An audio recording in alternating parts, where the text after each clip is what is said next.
see Giambi. Is there another first baseman like Giambi? Boy, that sounds like fortune cookie wisdom to me, Billy. It's time to find your seats and enjoy the views from the On Fek Circle, streaming to Blue Jays fans everywhere. Every Tuesday, 6 p.m. Eastern Time on the Jays from the Couch YouTube channel. You can laugh a little while thinking a lot about baseball from a Blue Jays point of view. This program is joined on our YouTube channel by Sunny Side of the Dome, hosted by Jays from the Couch writer and analyst Karen Suter, live Thursdays, 6 p.m. Eastern Time. Karen is the voice of the diehard Blue Jays fan, and she brings Jays news and notes to life in a personal way. The Jays from the Couch radio podcast streams live Mondays at 6 p.m. Eastern Time on our YouTube channel, the Jays from the Couch Facebook page, and on Twitter at Jays from Couch. Senior editor and Jays from the Couch founder Shaun Doyle creates and moderates Blue Jays Talk for All with Blue Jays players, beat writers, and out-of-town analysts. Never miss our fake Blue Jays news segments. You can download all 296 episodes anywhere you find your podcasts, and all of these fine programs stream free and are brought to you by JaysFromTheCouch.com. Excuse the video hiccup. I thought I had this really clever lead in with the video clip from Moneyball. It seemed to be skipping all over the place. I don't know. I didn't think that YouTube could skip, but apparently it can. But that's in the past. This is now. I am the Fekless Wonder, Steve Fek, your host of the On Fek Circle every Tuesday. We have a different kind of show lined up today, and I promise this week we're going to get to the Blue Jays bedtime story. The last couple of weeks have been kind of heavy in content. First, it was the FECU projections. Yes, I mean, we had fun with them, but still, it's a serious thing, trying to figure out where the various playoff teams align, where the Blue Jays were going to be lining up. So, that was a bit of a serious topic. And then I came back at you the week after that with my sky is falling take that Vladimir Guerrero Jr. needs to be moved off first base to prevent serious injury. And as crazy as that might have sounded on the surface, a lot of positive feedback, both in the show and after the show. So, that was great. And then last week, I don't know really exactly what might have spawned everything, but I mean, I talked about how the Blue Jays have broken my heart over the course of the years. As if I'm not exactly the senior member, not by tenure, but by age at Jays from the Couch, I'm awfully close. So I have seen every Blue Jays season from 1977 to the present. And there have been times, I mean, especially last year, that my heart at the end of the year was broken. We're going to kick off, though, with some ceremonial first pitches. I should mention that I live here in Pittsburgh. We stream at you live from Pittsburgh every Tuesday. I'm the American correspondent for Jays from the Couch, if you will. We are under a tornado warning, not in my immediate area.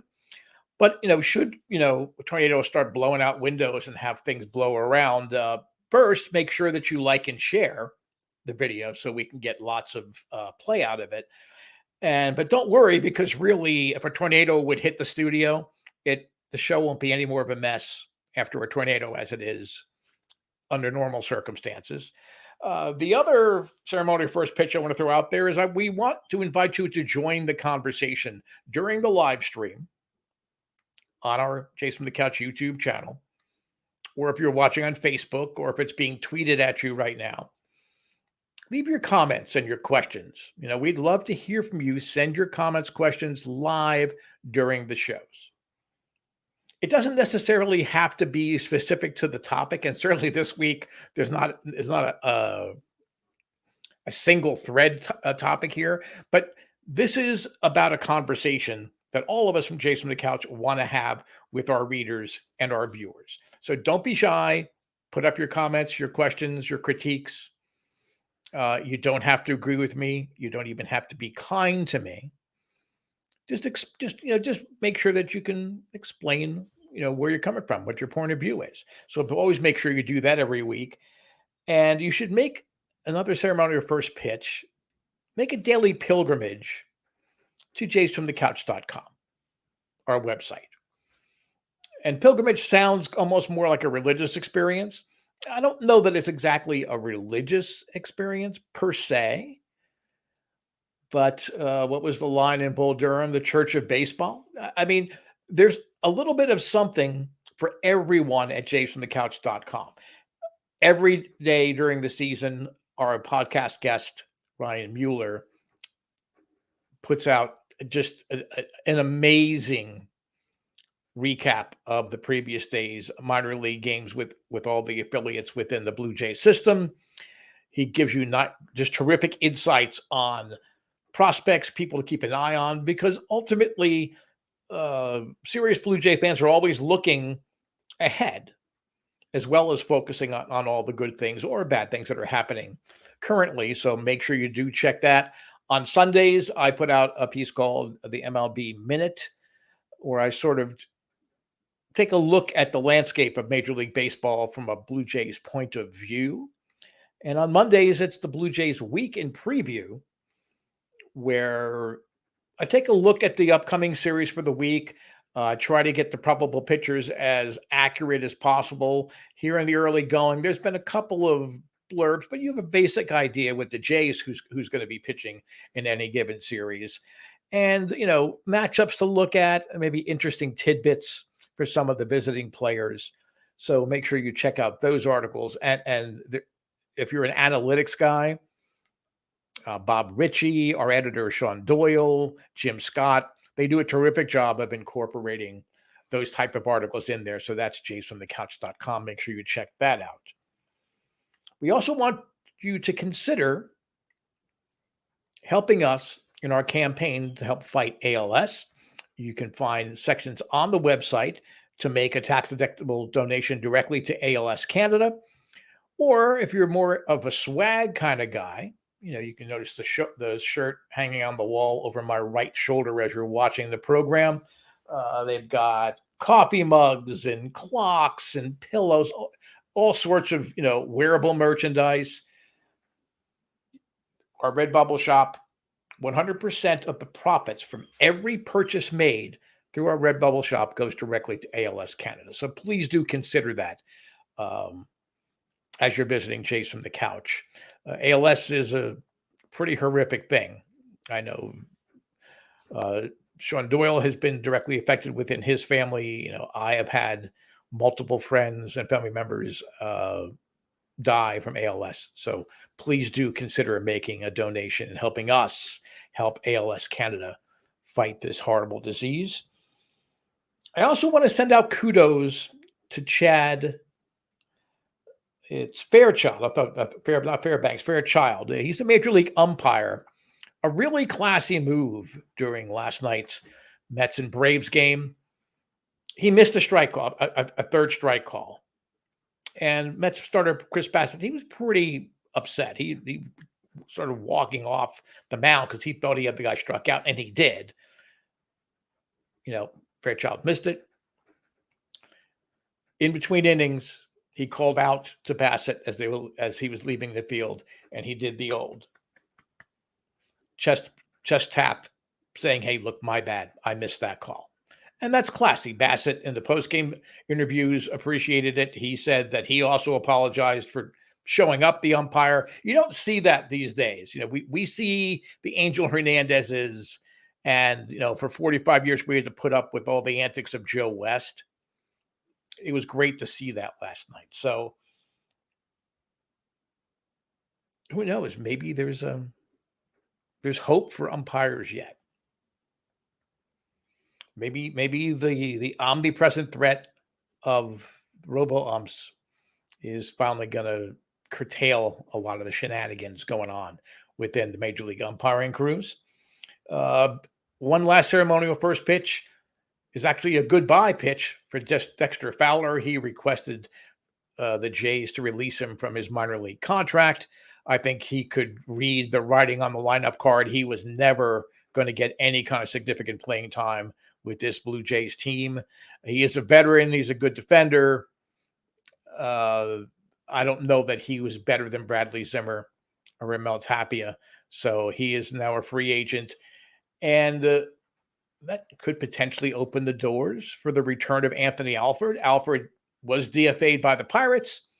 He has cleared waivers. He declined an opportunity to remain in the Pirates organization in the minors. So he is a free agent. If he was at AAA, yeah, I don't think it would be a terrible thing. I mean, I don't know that he's ever going to be able to turn on major league fastballs, but Anthony Alford's just one of those guys that you root for. Good defender, good speed. Maybe in September when you expand the roster, he's a guy that could help, but hopefully Anthony Alford lands on their feet. I was very shocked and happy to see that umpire gesture. Rocket, thank you for checking in as you always do. I mean, it took me by surprise myself when I didn't see it last night. It wasn't mentioned. I mean, I watched the Blue Jays and Yankees game.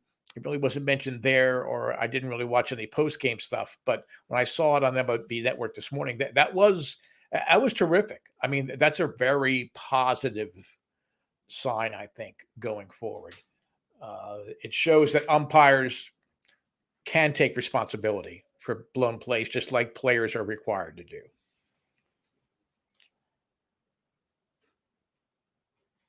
We talked earlier about how I've been so serious. I've been so serious about the last couple of shows about the Blue Jays that I wasn't all rah, rah, rah, rah, let's go Jays. I that's not the approach that I generally take as a rule. I will match my fandom up against anyone's, but I'm not, blinders on, Blue Jays can do no wrong kind of a fan. Maybe it's a get off my infield grass approach because I'm older. I don't know what it is, but I think it's important. It's an important part of my role here on Jays from the Couch to point out things to consider. I may argue hard, but I don't want to necessarily win the argument. I want you to at least hear or listen to what I'm talking about. So it got me thinking about my moniker for Jason the Couch, the Fekless Wonder. Now, if you're of Scottish descent or from the north of England, feckless has a less than flattering connotation, but in general, being feckless means that you're ineffective. People can't count on you to be, in step exactly with the way that they need you to do. And irresponsible is another way that people say someone is feckless. And I think you could apply it to my approach to Blue Jays talk by saying, well, he's being awfully negative. He's making it hard. He's cheapening what's going on, and that's not my approach whatsoever. That's not my intention, and that's why I kind of always like the whole idea when Shaun Doyle labeled me the Feckless Wonder, and it was tied into a previous streaming radio gig that I had where there was Feckless Radio. I don't try not to take myself too seriously. So this week, I wanted to try something different about how we could talk about the Blue Jays. I mean, I'm just a guy who loves baseball. And I want to talk about it in every possible way possible. I want to explore every avenue, listen to every opinion, because I love the game and I want to learn more. I want to understand more. And I think it's important as a fan to have a feel for how other fans are feeling. Now, some fans are like, they're superstitious and they have to sit in the same seat every day at home or in the ballpark if they're going to attend a game. They have to eat the same food if the team's on a winning streak, or they'll always wear a certain hat or a certain jersey or T-shirt, against the Yankees or the Red Sox or the Rays or whatever it would be. So it got me thinking, are there not other ways that you potentially could predict what is on tap for your Blue Jays. Billy Joel famously sang, "Sooner or later it comes down to fate."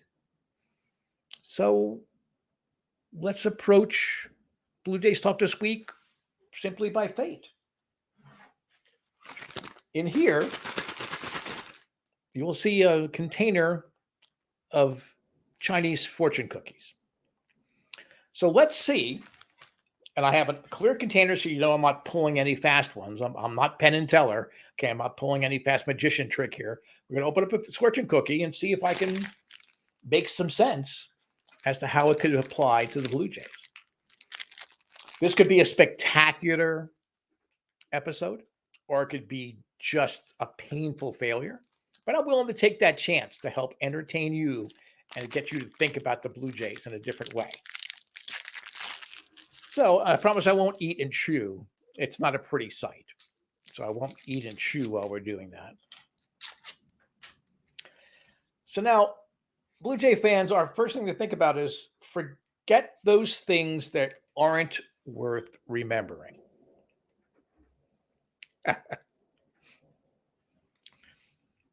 Forget, Blue Jay fans, how the 2021 season ended.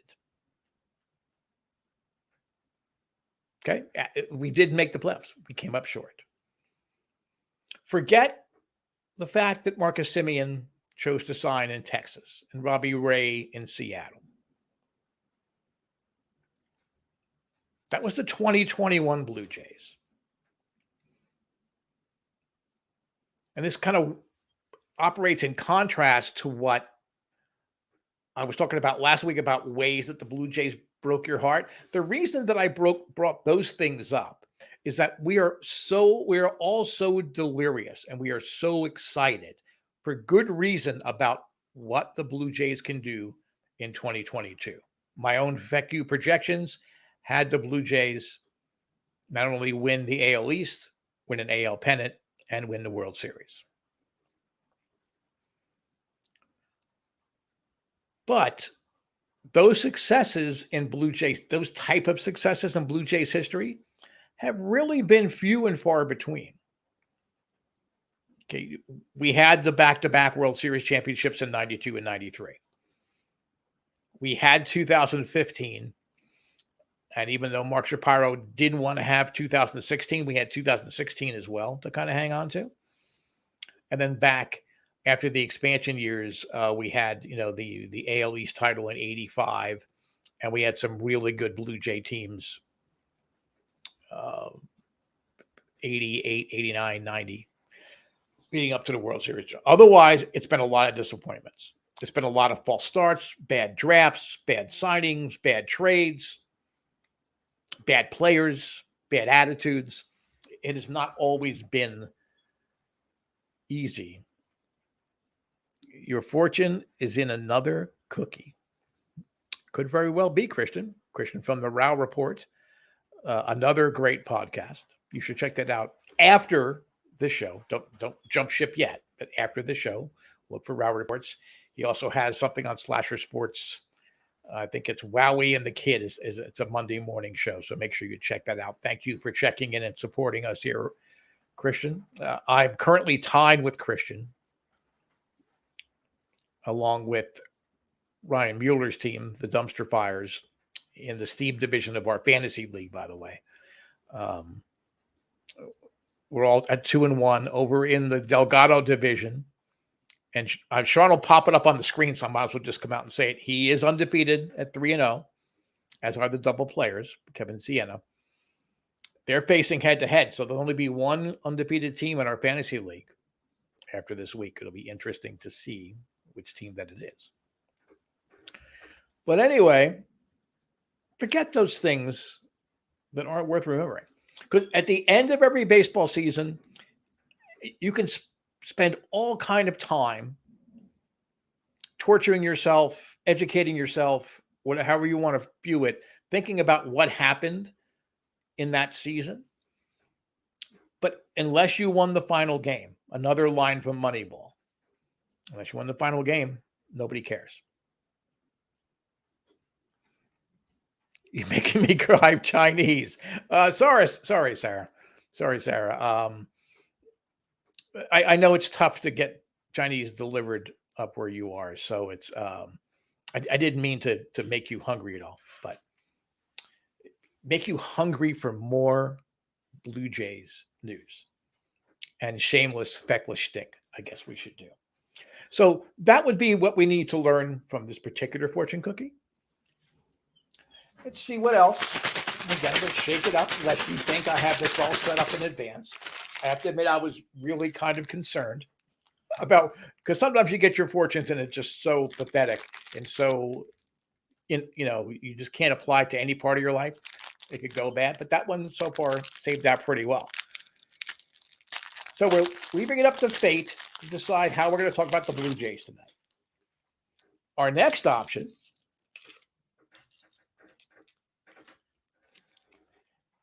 every day in your life is a special occasion. I love this one, as corny as it is, because every day you can watch a baseball game. Makes that day a special occasion. Now, I tried to take some financial and mental health steps this season where I'm not subscribing to everything. Though I've been able to watch, the Blue Jays. I watched them last night. They were the free game last night. They'll be on MLB Network tonight. So, so I'm able to see the Blue Jays at least 3 times a week on TV. I love listening to baseball on the radio. I don't love listening to Ben Wagner do baseball on the radio, but beggars can't be choosers. But every day that you can watch a baseball game or listen to a baseball game or even talk about a baseball game after reading about it or after, or sitting around having a few cold ones, it's a special occasion. Never lose sight of that, Blue Jays fans. Baseball season, every game, 162 games minimum, you have a special occasion. So far, fortune cookies are working well. I'm going to do one more so I still have time for the Blue Jays bedtime story. Let me shake it up, though, again. As I hear the thunder and lightning and wind whipping my 100-year-old house here in Pittsburgh. Hopefully we can make it through the whole 30 minutes. And I do appreciate the fact that no one has posted some kind of snide comment about how hokey and sticky this is. It is hokey and sticky by design. Time to have some fun. We were so serious the last couple of weeks. We're having fun with this.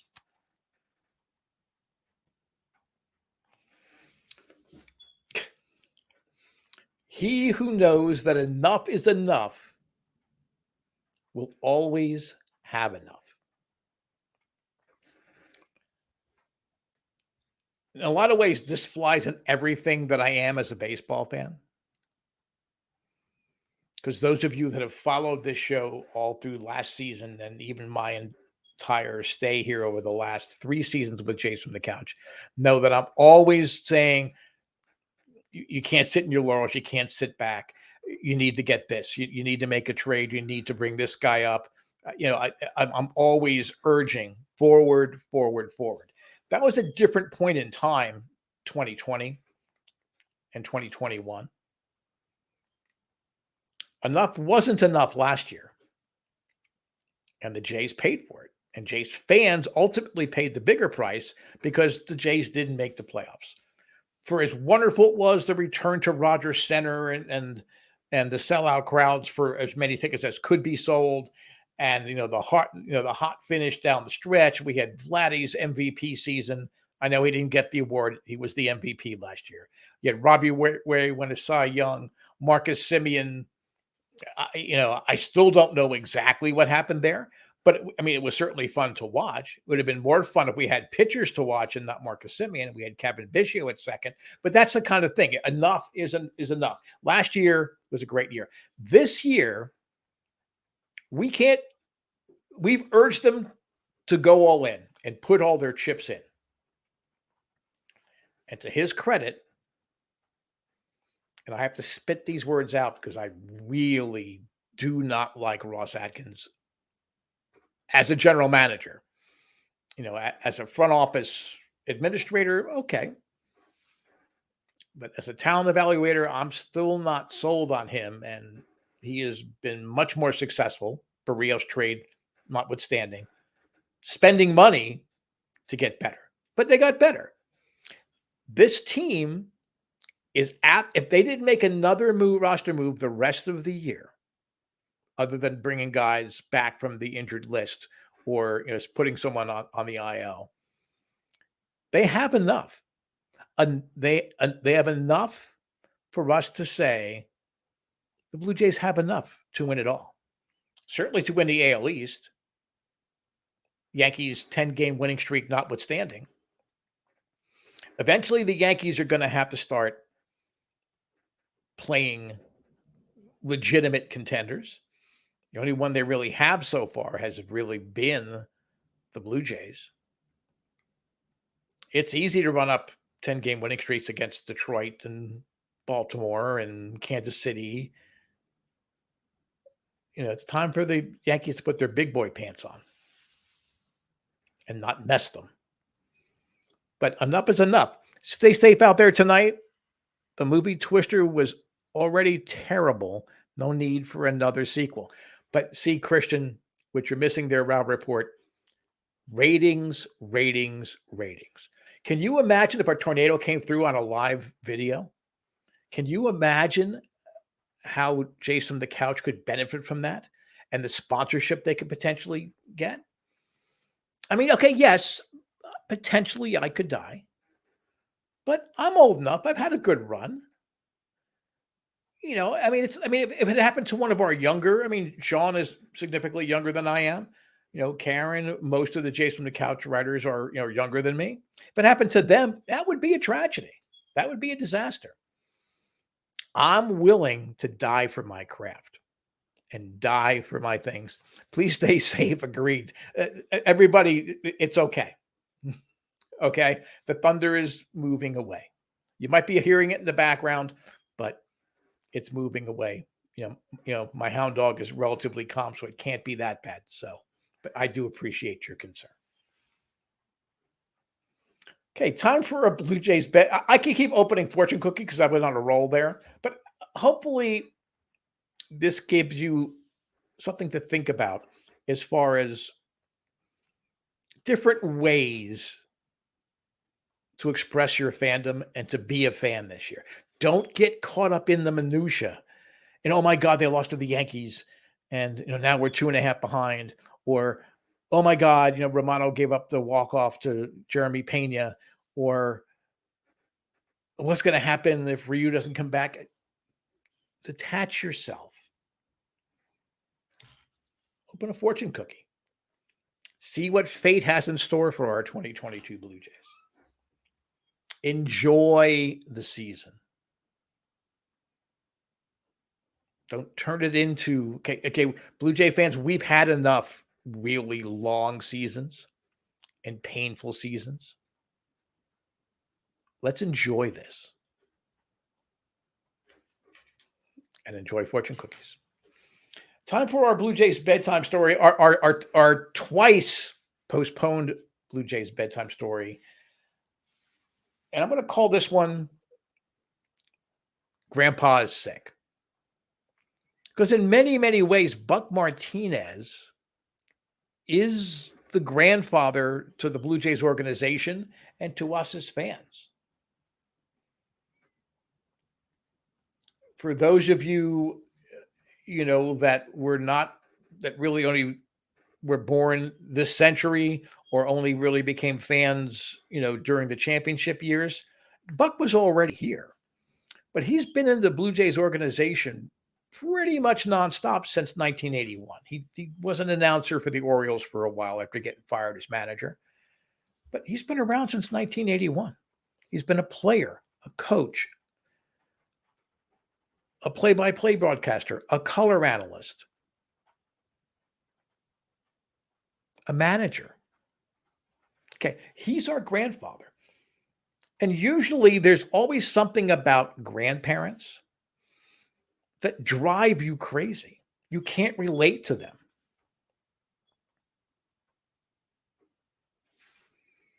It's, they tell war stories. So in the case of Buck, he can talk about, the game in 1985 where Gorman Thomas, a big, burly, power hitting outfielder for the Brewers, plowed into him at home plate. George Bell made a throw to home plate. Buck was there blocking the plate like you used to be able to do. And your grandfather would probably tell you that, well, back in my day, you could actually just block the plate and not have to worry about, getting out of the way or impeding somebody's progress or blah, blah, blah, blah. That's why Buck's a grandfather. You listen to him on a broadcast, he sounds like your grandfather or that cranky uncle at the family reunion picnic. He's going to tell you as it is. He's paid his dues. He's lived his life. He has wisdom to impart. You may not want to hear it, but he has wisdom to impart. But like this play at the plate sums up Buck Martinez perfectly. It's crashed into by Gorman Thomas. George Bell made a pretty nice throw. It hit him so hard there was a fracture and complete dislocation of his ankle. I mean, it was at a different angle. It was pointing in a different direction than it should be. He still had the wherewithal to try to make a throw to get a base runner advancing on the play. Despite the fact that, he's in obvious pain, he still made that play.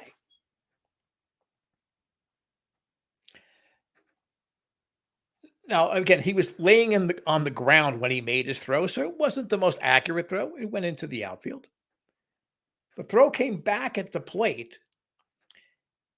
He still, despite having a severely dislocated ankle, that even though he came back to play again, it ended his career, to then receive that ball and apply the tag at the plate. That's what Buck Martinez is all about. He is that grandfather. And yes, you're tired of hearing the stories sometimes. You're tired of hearing the criticisms. I know last year I did a show about Buck Martinez and the fan base, the younger fan base in particular, just being fed up with him and the opinions that he was giving. But, he's been in the game for so long. Since 1969 until 1986, he was a player. He's taken all of those experiences and friendships, and he is now the head of the baseball assistance team, which gives out grants to players, coaches, managers, equipment managers, that are in trouble, that are in need of assistance that they can't get anywhere else. And they make those grants to make sure that surgery could be had, or that child is taken care of, or they can go to rehab, or whatever the issue might be. That's what Buck does. That's what your grandfather would do. If you were in trouble and you needed to get bailed out, odds are your grandfather or grandmother would be the person that you would think of first to try to get that money to get yourself bailed out. And you'll miss your grandfather when he passes away. Get well soon, Buck. Absolutely. I mean, this opponent is much tougher than anything that you faced. It's even tougher than having to deal with Tony Kubek back when you first started as an analyst, and he was a Blue Jays analyst. Okay. Buck is our collective grandfather. We may not agree with everything he says. We may not want to hear what he says. But we need to listen. Because the morals of his stories, the wisdom, the values that he tries to impose on your consciousness, whether it be social matters like with the baseball assistance team, whether it's being a hard news, play hard, whether it's not being afraid to call out a player or a coach for making a bad decision or something that doesn't match up. Grandpa's sick, Blue Jays fans. Let's all pray and rally behind him and hope that he is behind the microphone once the Blue Jays do make the playoffs this year. Well, enough for me. I do appreciate you indulging me in our little fortune cookie experiment. I'm here every Tuesday, 6 p.m. Eastern Time on the YouTube channel, Facebook page, and Twitter. Karen Suter hopefully will be well enough to come back for Sunny Side of the Dome this Thursday, 6 p.m. Eastern Time. And, of course, The Mothership, Jason from the Couch radio podcast every Monday, 6 p.m. Eastern Time, hosted by our founder and senior editor, Shaun Doyle. Thanks for checking in to the On Fek Circle. I'll be back talking with you next Tuesday.